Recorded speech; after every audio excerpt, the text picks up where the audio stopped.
Hey guys, I'm Lex here from Alamo City Movie Talk. I'm really excited to bring you guys an interview for you guys with Ben Mauro himself, world builder, concept artist, author, and yeah, we are gonna get into it, guys. Just to let you know a little bit more about Ben, he has worked in a great matter of things, just both from the film aspect of things, also video games, which is one of my favorite mediums of just storytelling. We're going to talk a little bit about Huxley as well, which Ben takes a lot more point on that. But just so you guys are familiar, because these might be some of your favorite movies, Elysium, the Hobbit series, Mortal Engines, Amazing Spider-Man 2, great design there. So yeah, really excited to get us in. And Halo Infinite, if I'm not mistaken, Ben. That's the most recent one, yeah. Ben, well, thank you so much for your time. We have a couple questions here that it's just, I think our audience is going to be really excited to learn a little bit more about you. Sure. Okay, so one of the first things, Ben, I took a look at some other interviews that you've had where you really talked about your origins as an artist and particularly how you value traveling and having like a real world experience. Yeah. I know that you were in New Zealand, right, for some 4 years. Yeah. Okay. I know that with the traveling aspect, like, is there an example or a moment that you recall that, you know, something that you saw in real life and then it ended up going into your design, or just kind of some sort of inspiration, whether it was a landscape or a place that you visited? I'm interested to hear a little bit about that. Yeah.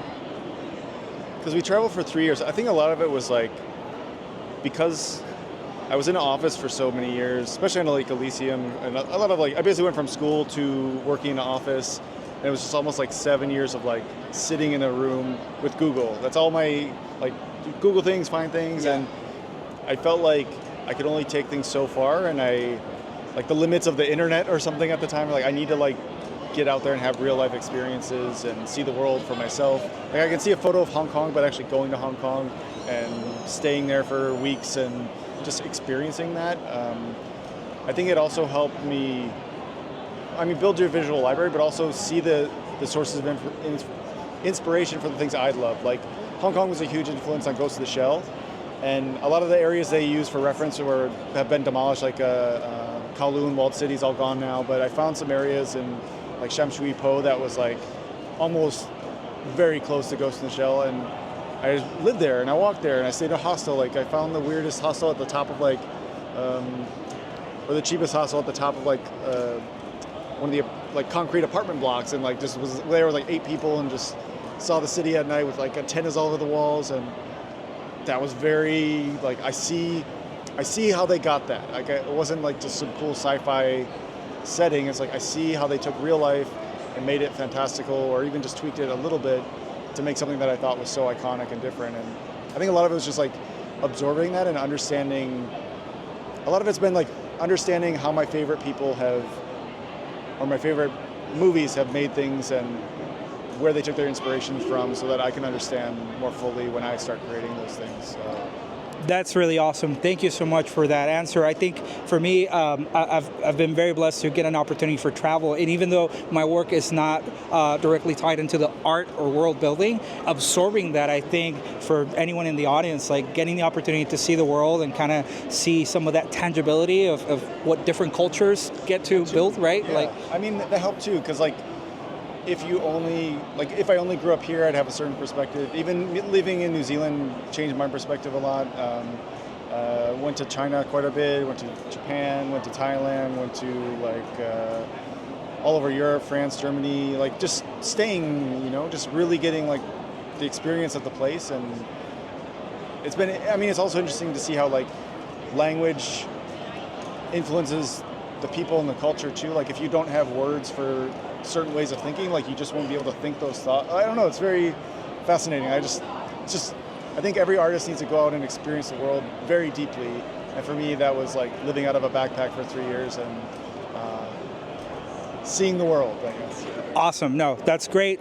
Great advice for anyone, artist or not. I think see the world, do it, guys. So worth it. I know that it's interesting that we're talking about the real world, right? Because you often design these worlds that have yet to be lived in or explored, and looks nothing like Earth, right? Yeah. But in that note, like, I'm interested to learn a little bit more about Huxley and the Huxley universe. Like, for those that might not be aware of this world just yet, could you give us like your pitch as far as what Huxley is about and what might catch the interest of just a reader? Yeah, so I guess it depends a little bit on time, but it's a post-apocalyptic science fiction universe. The first book, Huxley, is about two post-apocalyptic scavengers who find an ancient sentient robot that leads them on a giant adventure that could change the fate of their world as they know it. And the prequel book, we're kind of going backwards in time a bit, and it's more of a grounded, gritty, like war soldier story around some of the Ronin soldiers that we see in the first book, but much younger in their life when they're just joining the army.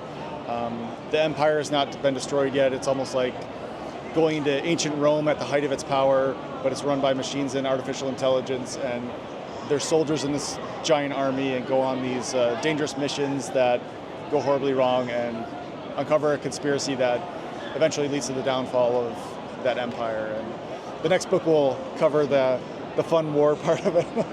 Yes. And later this year, the part 2 will be out, and I'm excited for everyone to see that. That gives us a lot to look forward to. And I know that a lot of your inspiration as far as like the visual design here was to kind of go back to like the hand sketching kind of look, like just as opposed to the more digitized look, I would say. Yeah. Was that on purpose, just narratively, or because I know that you're really driving the whole story here? The first book was very handcrafted, all with pencil and paper, and the new book is more of a team effort with 2 other artists, Nicholas Gecko and Steve Wang. And it's a bit more almost like movie production art or video game production art, so it's a bit more realistic style. And the first book is much more of a European style graphic novel, sort of like Mobius or Metabarons or like Heavy Metal.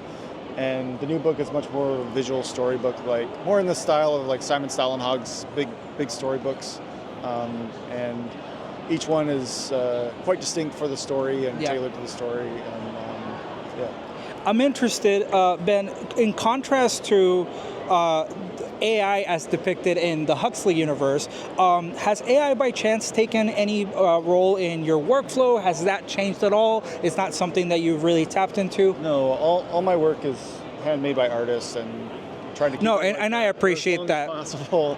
Absolutely, that we're big proponents of that. I was curious, just at a workflow level, if it's something that really has transformed the way that you approach a problem today or anything like that. We keep it very old school. Like, I mean, it started with pencil on paper, and all the workflows have been basically extensions of that. Yeah, just old school, like made by humans. Yeah. Awesome, and I'm sure we'll like very much appreciate that. Thank you for that. So this is one of the questions that I'm really excited to ask you about, actually. With your background, I know that in a film, the world tends to be curated, right? Like there's a director with, kind of certain control of the angles and the reveals, narratively speaking, right? But in a game, the player themselves are the camera, right? And so how does that fundamentally change how you build a world visually with your concept? Like, how do you design, or what do you design for a world that's watched versus a world that's played through? Sure. I mean, for Huxley, it maybe not as huge of it, but if we were to make a game or something later, a lot of the scenes for Oracle were built in like Blender and 3D, so we kind of do have an environment to start with. But for like movies and games in general, for a movie, it's very much like, here's the shot, we know the exact shot, make all this pretty. We don't see the back of that spaceship, don't worry about it. Okay. So it's very much a collaborative effort where they do essentially let you know where to invest the resources and based on what the story... But I guess with VFX also, like a lot of it has to be built in 3D, so they would just build most of the spaceship anyway. But for books and stuff, it's like, okay, we're only going to illustrate this. Or even the original book where I had to draw everything by hand, it was like, I'm going to have a big city shot, but I'm not going to worry about what's over here because I'll never finish this book. So it's been, it just depends on the medium and the project. But for games especially now, we really got to design everything super detailed because a player can just like they can walk in bolt on the chair, like, oh, this bolt, you didn't model that, your game sucks or something. I don't know. Yeah, like every piece of armor, right? Like things like that where you go close up. You just like, because you're just waiting around sometimes, like, oh, what's this? How did they design this soldier? Like, let me check it out. And you really have more time to like look at every little thing. But that's also part of the fun too. Yeah. I'm sure. Thank you so much for that. We have a couple more questions here left that we're really excited to ask. One of them, also one of the ones that I'm interested is, if you could concept design any existing movie universe that you haven't touched yet, perhaps, what would it be, and why? Is there something that attracts you to that? I don't know. I mean, obviously, the one I'd want is seeing Huxley, but for something established, I don't know. Because I've kind of touched a lot of them already. Which is also a great feat and probably speaks to your work. Is there maybe something from earlier as you were coming up that really kind of inspired you to that, just the artist's life, essentially? It would have been, for me, like, there's certain things I wish I worked on, but I was like just too young. But like, it would have been cool to work on like that first Matrix movie, or like the early Terminator, where you're defining like what those things look like, because even the Matrix still feels really fresh, like or the first one. Yeah.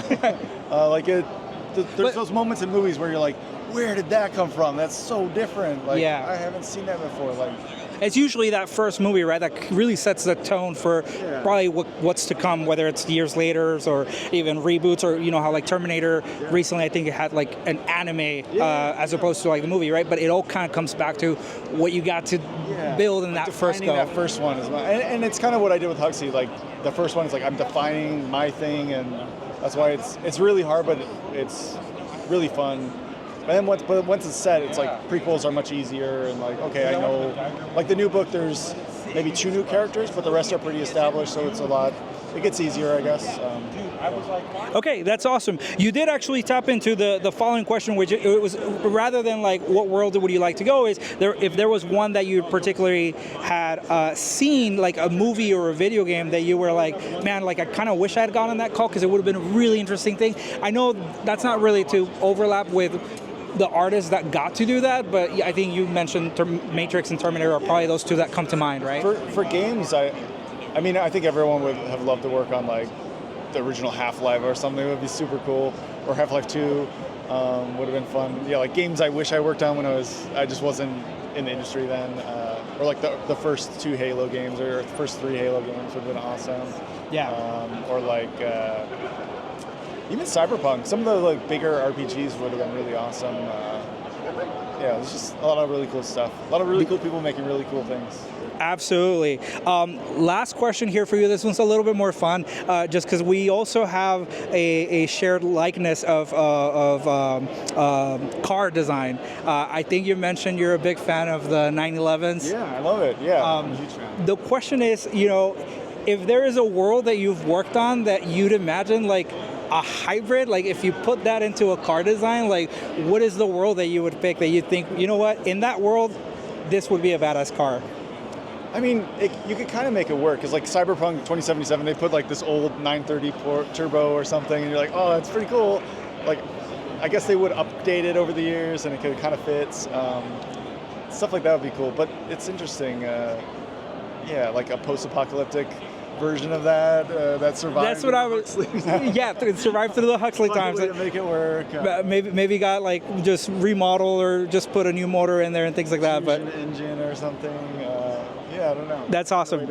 I think it'd be really interesting. But no, I saw that detail, and I myself think those are beautiful, beautiful cars. But some of the older ones, some of the new ones stuff too from Porsche, like just really amazing vehicles. But I think there's something. I mean, just from a design background, purely like industrial design background, like just seeing someone iterate on one design for 50 years or more is super fascinating. It's just like, even if you're not into that, just like, oh, how did they take the interior and like, oh, look at how they evolved it over years, and it just becomes almost like, it kind of taps into that like Pokemon or like collectible quality of like, oh, look, like each one's the same but kind of different, and like, what's the best one? But there's not really a best one. They're all pretty cool in their own way, and like, or like collecting sneakers or something. Like, it's just really fascinating. It's like, yeah. I had a friend who said he's obsessed with car design. He's like, cars are like art that you can drive. I'm just like, that's really cool. Yeah, like a sculpture you can drive or something. Like, I happen to be a big